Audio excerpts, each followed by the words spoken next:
Bonjour à tous, bienvenue sur la chaîne L'Aventurier Équipé. Aujourd'hui je vous parle d'un petit couteau que j'ai acheté sur Wish, évidemment, pour changer.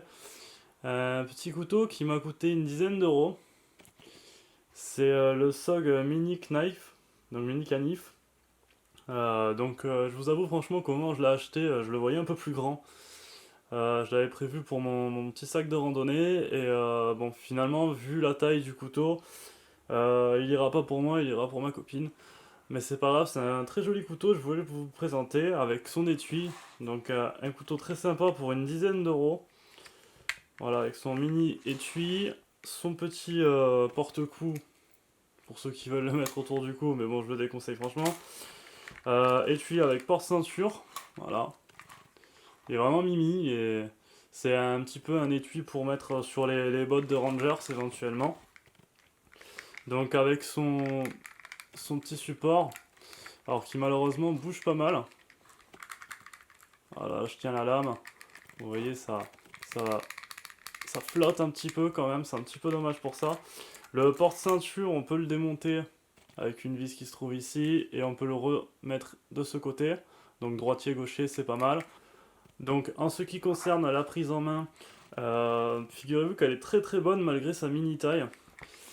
On va le sortir comme ça, de son étui, donc c'est juste avec un petit peu de force. Il tient avec rien d'autre que la bonté du Saint-Esprit. Donc on le sort, on l'a dans la main, pack, on vient mettre le pouce dessus, et en fait on a une très très bonne prise en main, on le sent vraiment, on sent pas qu'il va partir malgré vraiment sa toute petite taille, et voilà. On a une sensation de solidité, au milieu on sent que c'est un peu vide, à ce niveau-là, dedans, à l'intérieur. Voilà, c'est un petit peu mou à ce niveau-là, c'est dommage, mais après tout le reste du couteau est fait en une seule pièce, et on le sent très solide, il n'y a aucun souci. On va avoir un petit trou pour la légèreté, ici.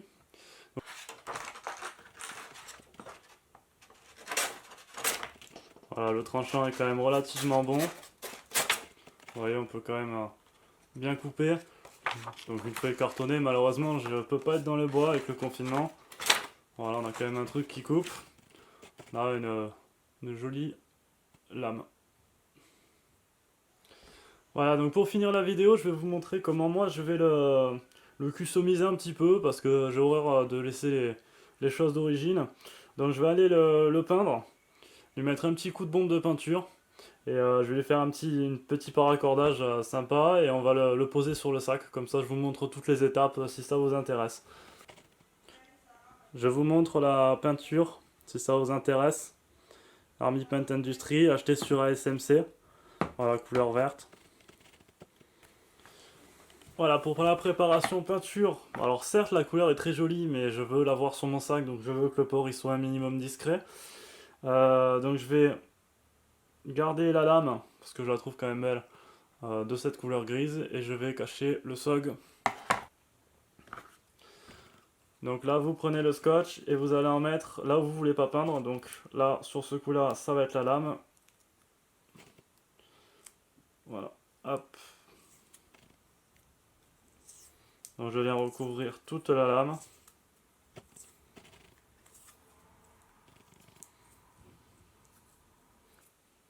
Et je vais juste couper un petit morceau de scotch que je vais venir appliquer ici sur le côté pour que ma partie grise elle reste bien grise, parce que j'aime bien ce petit côté. Voilà, l'appliquer comme ça, on le pince pour pas que la peinture elle vienne au milieu, et comme ça viendra épouser tout le contour.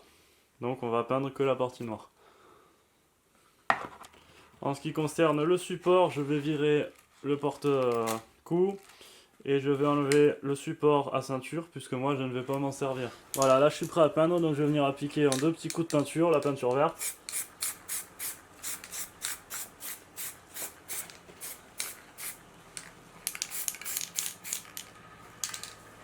Et je viens de peindre mon support, j'ai oublié de le protéger. Donc voilà, j'ai mis une petite protection, donc là je laisse sécher, après on retourne, un petit coup de peinture de l'autre côté. Voilà, un coup de peinture de l'autre côté une fois que c'est sec.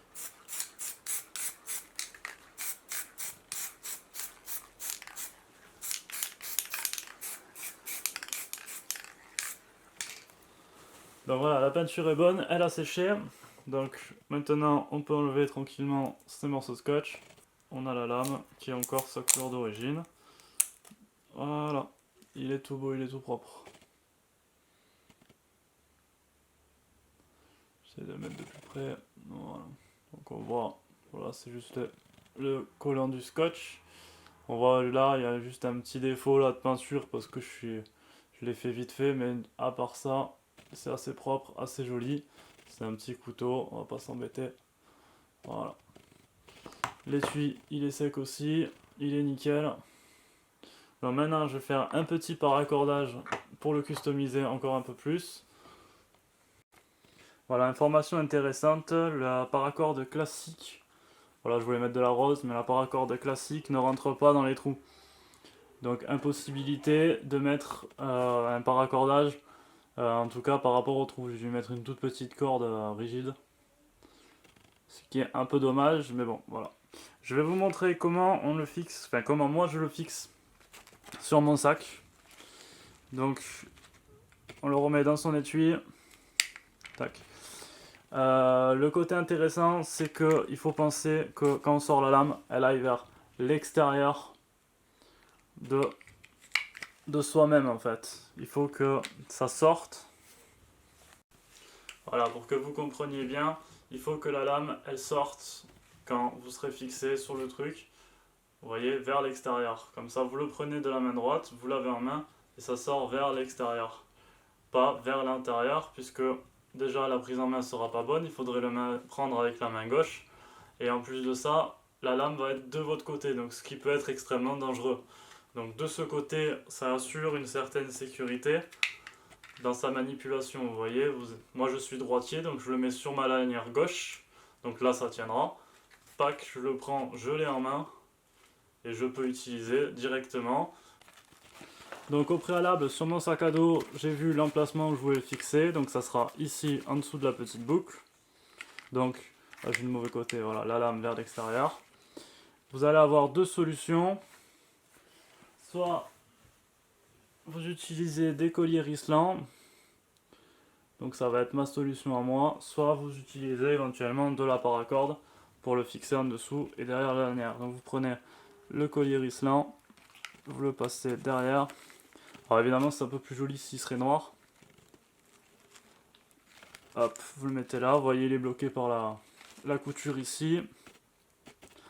Vous le prenez ici aussi. Vous passez derrière, vous repassez dedans. On clipse et c'est réglé. Vous voyez, il va venir se caler naturellement. Là, on vient le serrer, on prend la pince. Voilà, Risland classique, hein, je pense que je vous apprends rien. Voilà, on le coupe et vous avez une petite installation discrète et sympathique. Voilà, c'est fixé. Donc voilà, sur le sac à dos, on est fixé. Alors ça serait évidemment plus joli s'il y avait des risques en noir, j'essaierai d'en trouver. Mais voilà, on a le petit couteau qui vient en main, c'est facile. C'est fixe, ça bouge pas, on le replace. Et voilà, aucun problème, c'est joli, c'est fixe. Et voilà. J'espère que la vidéo vous aura plu et je vous dis à bientôt. Ciao!